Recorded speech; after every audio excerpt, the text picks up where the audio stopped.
Do y'all remember when Donald J. Trump and the Republican Party and the Democrats too told us that China was an existential threat to the United States of America? Remember when they told you that America had to win the AI my hot guy race? And if we didn't win the AI race, if China got ahead of us, God help us, they could destroy America because they could have AGI. They could have Terminator before us.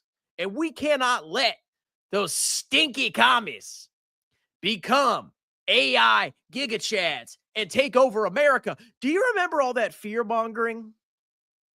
And you know what America did? They had issues with NVDA and AMD selling chips to China because NVIDIA, specifically, the majority of which, NVIDIA is the big supplier of all those chips that we're using to make AI the new best and brightest thing in the world. And that kind of makes sense. If you're strategically competing with China and they're your mortal enemy, they're your enemy numero uno, why would you allow them to get your state-of-the-art chips, right? That makes sense. Well, supposedly, now China can buy those chips. But now America's going to take a 15% cut of the revenue. So I guess we're allowing our mortal enemy to buy our advanced chips now, as long as our U.S. companies pay money to the U.S. government, get cooked by the U.S. government. So let's dive into the news and see what this is all about. So, NVIDIA supposedly gets to sell chips to China. Under a new unusual agreement, U.S. will get a 15% cut of NVIDIA and AMD chip sales to China. Well, that's interesting. So if China was super desperate in getting these chips, right, because, they're competing with the United States, all NVIDIA has to do is raise their prices to compensate for the cost that they have to pay the U.S. government. And they'll spend whatever they have to spend to buy the chips. So we're basically giving our mortal enemy, our number one competitor, the chips, so we could get a little bit of tax revenue. I'm not understanding that, okay? NVIDIA and AMD have agreed to share 15% of their revenues, not profits, revenues. Taking 15% of a company's revenue is way more devastating than taking 15% of the profits. Are you paying attention? On the income statement, the first line item before you subtract expenses is revenue. And if you're paying 15% of the revenue, you're paying a lot of freaking money to the U.S. government, okay? And this is basically extortion. This is stealing profits from the shareholders of NVIDIA. Remember when everybody said China's communist, they're plundering their companies. What is this? America is plundering their private enterprise by specifically saying that NVIDIA and AMD have to pay 15% of their revenues for chips sold to China. That is theft from the shareholders.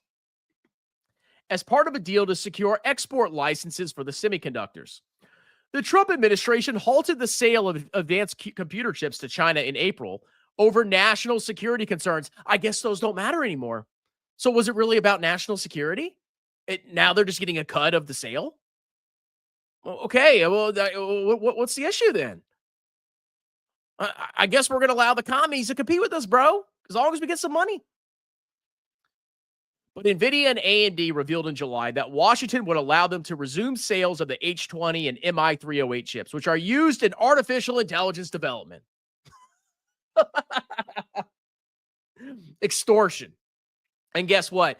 If you're on Main Street, if you're just regular Joe Schmo and you're paying tariffs, you're cooked. You can't negotiate with Geodis. Only the biggest companies in the world in America can directly negotiate with Geodis. This is a grift. The Main Street, people on Main Street with small businesses or medium businesses are cooked. Large businesses, they can just cut deals with Trump. They can just cut deals with Trump. What is this? This isn't part of our tax law. Oh, yeah, you got to pay 15%, bro. Can we do that? I thought we had to pass tax law through Congress to freaking take money from corporations. 15% of revenues. That's a lot of money. But China's probably loving this because now they got to pay a little bit more, but if it's worth it if they can compete with America, I guess it's okay. I guess, yeah, have all the chips you want. Yeah, you'll pay a little bit more, but you know what? Hey, as long as the U.S. government makes some money. Oh, no, I'm not donating. Get out of here. President Trump confirmed the terms of the unusual arrangement in a Monday press conference while noting that he originally wanted 20% of the sales revenue.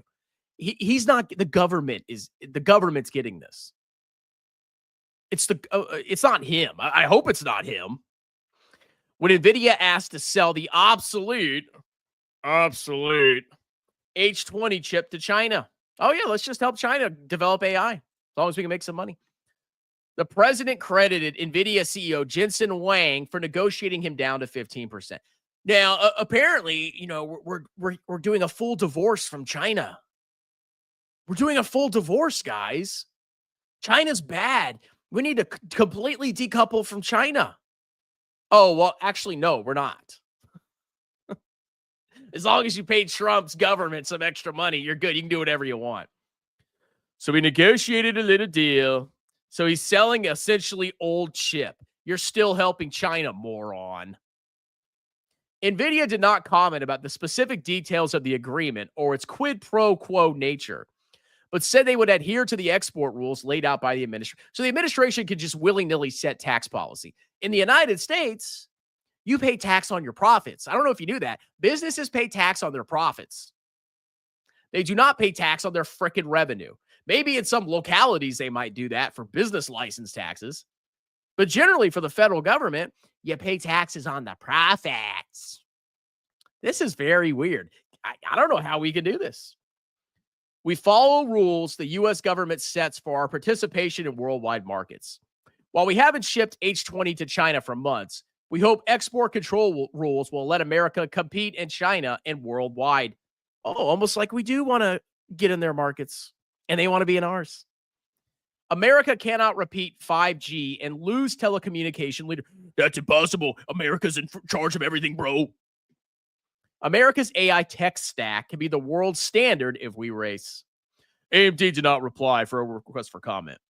Representative John Molinar, the Republican chair of the House Select Committee on China, expressed concern over the deal. Yeah. You know, the Chinese, they get involved in private enterprise and they just randomly take money from corporations. We don't do that in America, right? Except for this, right?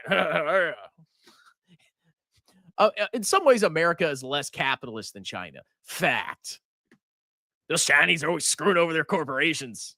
But, it doesn't matter if America does it. There are questions about the legal basis for doing so. I don't know. Export controls are a frontline defense in protecting our national security, and we would not set a precedent that incentivizes the government to grant licenses to sell China technology that will enhance its AI capability. Yeah, you're right. It was never about national security. It's about money. We got a deal, bro. I'm making money.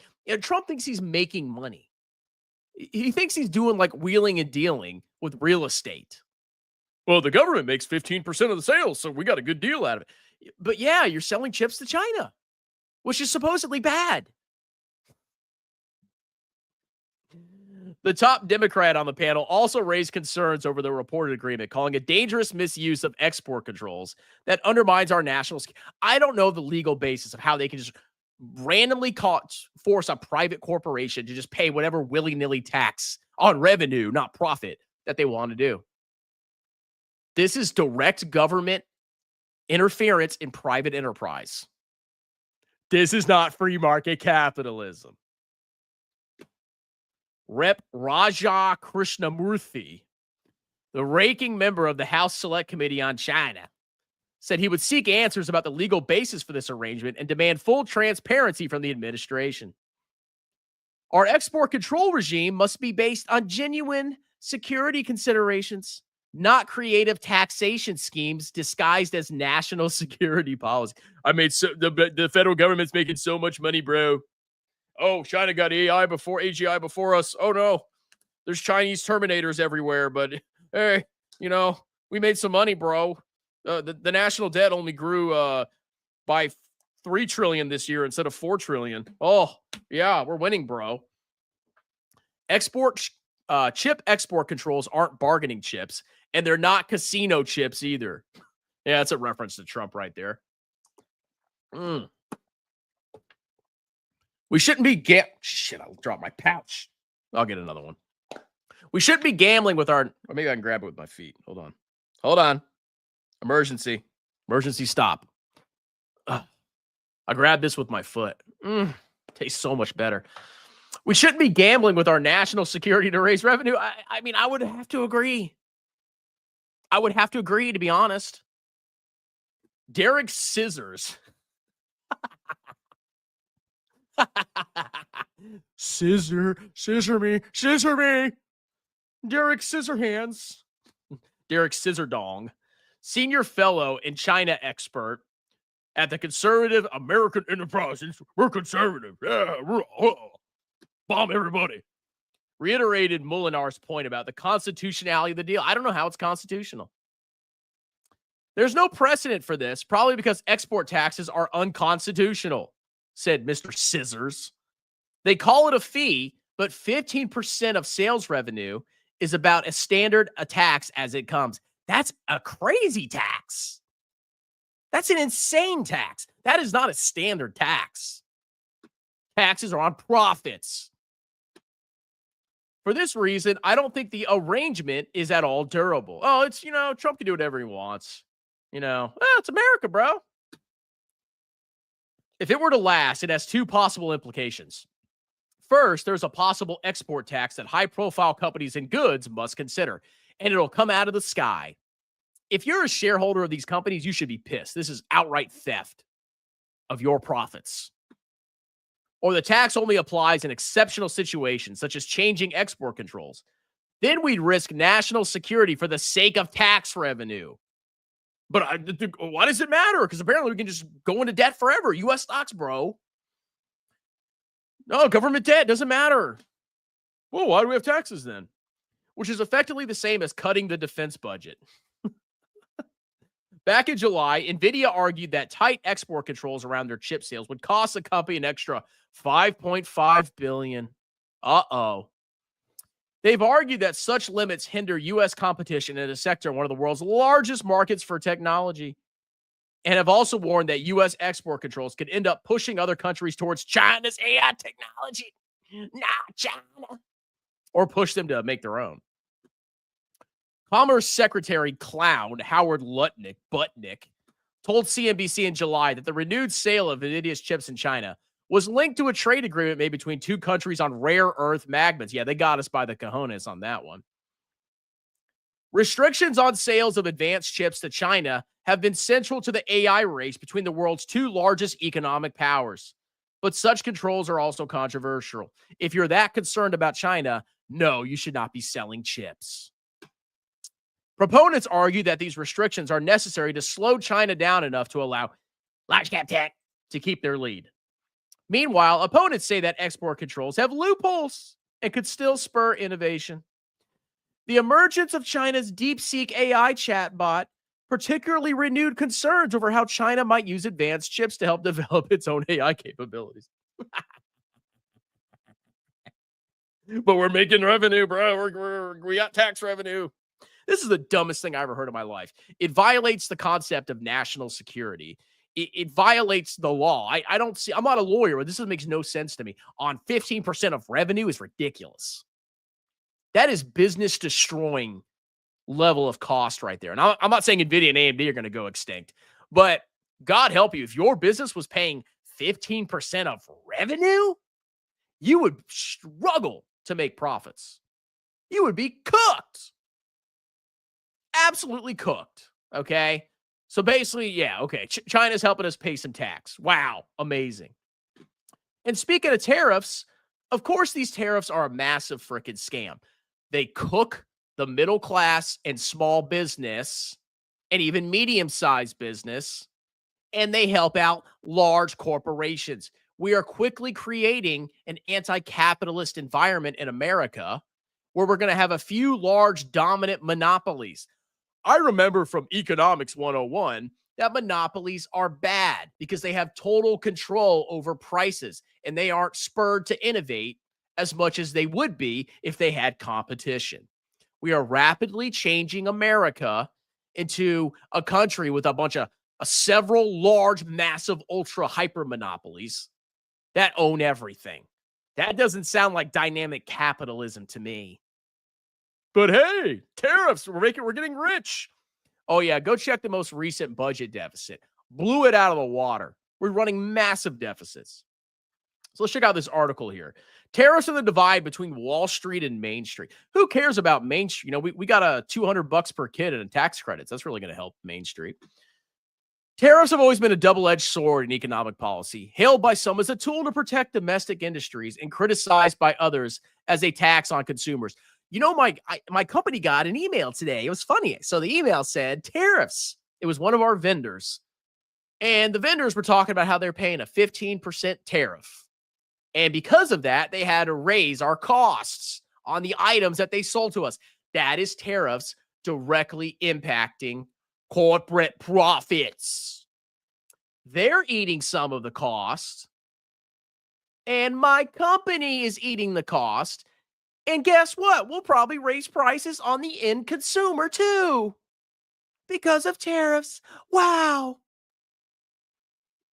In recent months, renewed tariff measures have reignited the age-old divide between Wall Street's scumbag chumps that failed out of accounting and Main Street. Bro, I work in finance, bro. Accounting was too hard and it's not cool, bro. I want to wear my suit and invest in collateralized debt obligations, bro. Exposing the contrasting priorities of the financial elite, God help, like Elon Musk, God, that's our elite, God help us, and everyday working Americans. For Wall Street, tariffs are often just another variable in a complex investment. Bro, we got to put it into our discounted cash flow model, bro, even though we can't predict the future. Large corporations, especially multinationals, can shift supply chains, hedge against currency fluctuations, and adjust pricing strategies to safeguard profits. Exactly. We're rapidly turning America into like a corporate oligarchy. And yes, I hate using that term like the liberals do, but they kind of have a good point. Large corporations can get whatever they want, bro. This is America. Here, pay a random tax on your revenue. While there may be short-term turbulence in the stock prices, yet stocks are ripping. They're roaring. All-time highs. I'm rich. Oh, I'm rich. Woo! I'm rich, baby. Yeah. But Jeremy's richer. Jeremy's richer than you. Shut up. The long-term impact on corporate earning, corporate profits can be mitigated by strategic maneuvering. Yeah, I'll show you some strategic maneuvering in the bedroom. Investors, analysts, and fund managers tend to view tariffs through the lens of quarterly reports and global market positioning. And the average person views it as existential annihilation of their business. What if you buy your inventory from China? Cooked. Main Street, however, experiences tariffs in a far more immediate and personal way. For small businesses, especially those relying on imported goods or raw materials, tariffs can mean a sudden and unavoidable increase in costs. Really? Man, I wonder if a lot of people are going to quit their job and be forced to work for mega corporations who will fire them in a heartbeat to outsource. They're cooking us. We outsource to India. It increases our earnings per share and our corporate profits. Yeah, shareholders love it, bro. Unlike large corporations, small enterprises have less negotiating power with suppliers and limited ability to absorb price hikes. Yeah, and they can't get the ear of the president, Geodis, either. The result is often higher prices for consumers, whether it's in the form of more expensive groceries. Oh, who cares? Who cares? Household goods, whatever. We got tax cuts, bro. Or manufactured products. For working families living paycheck to paycheck, even modest increases in daily expenses can strain budgets. Yes, that's true. The political rhetoric surrounding tariffs often frames them as a patriotic, oh yeah, so patriotic. Oh, we're paying more tax. Yeah. We cut taxes, but then we raise taxes. Shielding domestic jobs from foreign competition. It's not going to do that. Any plants that we make in America are going to be like almost fully automated. They're not going to hire people to work in like highly sophisticated plants in the US. And corporations outsource like crazy. They don't care. They only care about their profits. This is not going to change a dang thing. Yet the benefits are unevenly distributed. Certain industries, such as steel or aluminum, may indeed see job preservations or modest wage growth, but downstream industries that rely on these materials often suffer. Manufacturers facing higher input costs might scale back hiring. Tariffs are a grift. Certain unions and groups of people lobby the government to give their specific industry protections, and somebody else is paying for it. Trust me, it's a subsidy. It's all lobbying nonsense. Delay expansion plans or even move operations abroad to stay competitive. The divide between Wall Street and Main Street deepens because the financial gains from tariffs, when they occur, tend to concentrate among shareholders of protected industries. And all you have is $600 in Robinhood and Palantir and Tesla. I'm a genius. Oh, and don't forget poopy fart coin. Sorry, I forgot about that. Meanwhile, the costs, spread thin but wide, are borne by millions of consumers and small businesses. But we don't care about them because we only care about our corporate profits, who lack the resources to adapt quickly. EPS über alles. This imbalance fuels frustration and distrust towards both government policy and corporate practices. Oh, and don't worry, if the corporations, or the banks massively mess up, we'll just bail them out. It's fine. We'll just bail them out, taxpayer dollars. There's also a timing gap in the way tariffs impact each side. Wall Street can react instantly, trading positions within minutes of policy announcements. Main Street feels the pressure over weeks and months. And trust me, a lot of the costs are coming in the future. That email that I got from one of our vendors, they said that they're going to implement the cost increase in September. So some of these effects are delayed. I think you're going to see higher impacts in inflation later on in the year as these companies finally start to pass on some of the tariff costs to the purchasers, to the buyers, and that flows downstream to the end consumer. It always does. Oh, wow. Thanks for the tax cuts, but also raising our taxes with tariffs. I bet you will. Okay, I'm probably saving up $600-700 in taxes this year because of the big, beautiful bussy. I'm probably going to pay more with increased prices and hidden taxes because of tariffs. Bro, we cut our taxes, bro. By the time the broader economic slowdown reaches corporate earnings, the working class may have already endured months of financial stress. Ultimately, tariffs reveal a fundamental tension in economic policy. Whose prosperity should take priority? Definitely the corporations and the shareholders, because the U.S. stock market has done so bad over these last 15 years. The S&P and VTI and QQQ, they've had abysmal returns over the past 15 years. We need to juice their profits up even more. Yeah. Compare wage growth to corporate earnings growth. If the aim is to strengthen the national economy, policymakers must ensure that protective measures do not disproportionately harm the very citizens they claim to. They don't care about the citizens. They don't. They only care about corporate profits. The government is bought and paid for by corporations. Without a balanced approach, one that cushions small businesses and consumers from unintended fallout, tariffs risk becoming yet another policy that widens the gap between Wall Street's resilience and Main Street's vulnerability. The only thing you can do to survive is to save as much money as you can and invest it in a total market index. That's the only way you're going to be able to freaking survive nowadays. Just a fact. Okay? Thank God I was investing for over a decade. I don't know where I'd be without my investments because the stock market's done phenomenally and it's still going up. I'm in shock. I can't believe it. I'm like, God, all-time highs today. Jesus. So what do y'all think about this, huh? Are you guys upset or is this just amazing and perfect? All right, member-only comments. Communism, bro. Of course. You know, it's not communism when our government just randomly taxes corporations. Corruption and bribery, bro. China gets the obsolete chip. But even then, think about it.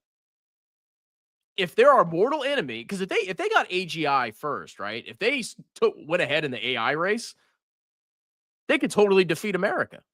So we're giving them an advantage, and just so we can get some money for our government. I don't understand. 15% more freedom. Yeah. Let's see. Oh, we got Cole in the house. I'm not a lawyer, but I'm pretty sure the NVIDIA tax thing is unconstitutional. I'm sure y'all talked to it. Yeah, I think it is too. Oh, I'm just going to randomly create a tax because I'm Trump. Oh, yeah, we're going to tax lube 50% because it burned my pee-pee one time when I was with Stormy Daniels. Yeah, oh, yeah, Trump can do that. Foot patch. Member here. Wow. Butnick. Lutnick is he's an absolute moron.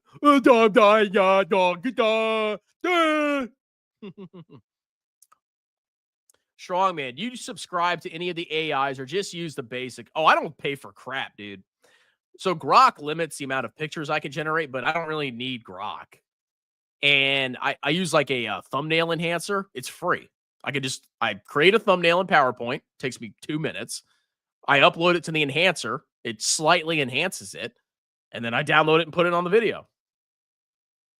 I don't have to pay a dime. I'm not paying for AI. I'm not. I have enough freaking subscriptions. I'm actually going to cancel some subscriptions. I'm going to cancel Netflix, canceling the gym. What else am I going to freaking cancel? Maybe Adobe. I'm not sure about Adobe yet. I'm keeping Dropbox. I need Dropbox. That's a very important subscription. But yeah, I'm tired of subscriptions. I'm not paying more subscriptions to AI, ChatGPT. And ChatGPT has free options. Like you get like 100 questions a day. Like I could say, generate me 100 titles for YouTube about this topic, and it'll do it for free. I don't need to pay for it. But Joseph Carlson told me monopolies are not good.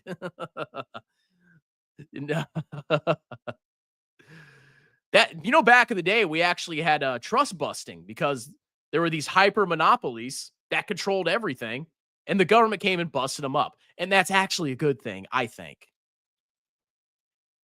Then start a small business and sell it off to a corporation, get paid some. Oh, I'm going to sell my my tax business to private equity.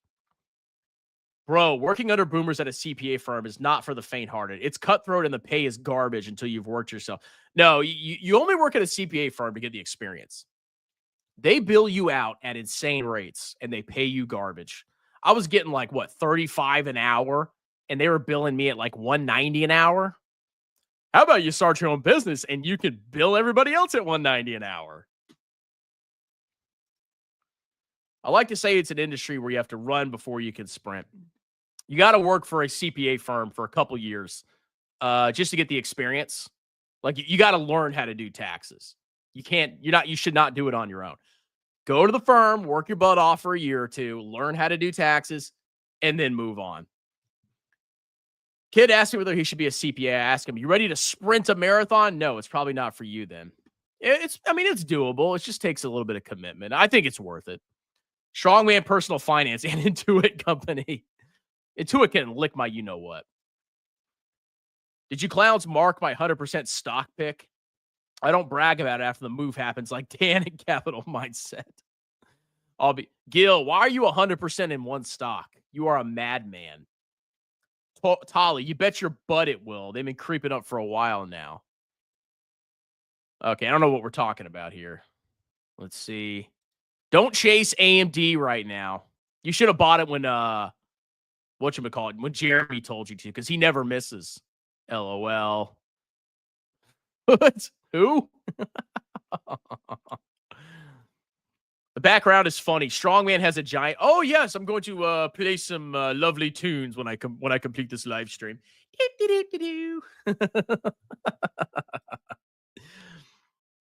When does our government drop all the flaming torches of grift? I want to plan a vacation. The grift is not going to end. until Trump leaves office. I subscribe to ChatGPT. I don't think it is, dude. I can get it for free. I'm tired of subscriptions. Like, I'm focused on profits. And I found ways to do a lot of things completely free on YouTube. I mean, yeah, I bought a microphone and I bought a webcam, but those are like one-off purchases. And then, I mean, I only need a couple subscriptions, Dropbox mainly. It's $22 a month. And I actually switched to the annual plan. So it's like 18 or 17 a month. And I can run my whole business from Dropbox. It's not hard. And then I have some Excel sheets to like track stuff. That's all I have to do. Cheap man doesn't want to maximize IA usage. What am I going to maximize? What do I need ChatGPT for? Oh, what do you need it for? You don't need it. When you use it, it pumps out like fake clownish garbage. Oh, write me a YouTube script. It sounds so fake. Free ChatGPT. Oh, it works for me. Howard Nutlick. Paramount Plus is needed for the new Dexter. I don't watch Dexter and I don't watch UFC, so I definitely don't need Paramount Plus. But I believe, if you have Walmart Plus, I could be wrong. I think it comes with Walmart Plus. So look into that. So if you have the Walmart delivery, I think Paramount comes with. They might have changed that, but from what I remember, it does. Anyway, that's the clownish news. Apparently, our master, our emperor can just like randomly slap on taxes on revenue when he freaking feels like it. I've been at a CPA firm for 4 tax seasons. Dude, you've been there too long. They have me do 401k audits in the off season, not to mention 915 and 1015. I have no time to study. Dude, here's the deal. You have enough experience. If you want to go solo, find a job at a corporation in a staff. You're going to get a raise. You'll make more money at the corporation. You'll work 9 to 5, and you have time then to build your own business while you're working at the corporation. How would I know that? Oh, wait, because that's what I'm doing. Skydance is going to, maybe. Anyway, that's the frickin' news. Like, subscribe. Consider joining as a member. I'll answer all your comments. Check out all my services in the pinned comment at the conclusion of this video. Tax season's coming up before you know it. If you're a small business owner and you haven't done estimated payments or any tax planning, you may want to consider doing that. You can book a free 30-minute consultation with me, Christopher Bell, certified public accountant. We can review your tax situation. You can talk to me for free, and I can quote you for any services provided. Have a wonderful night.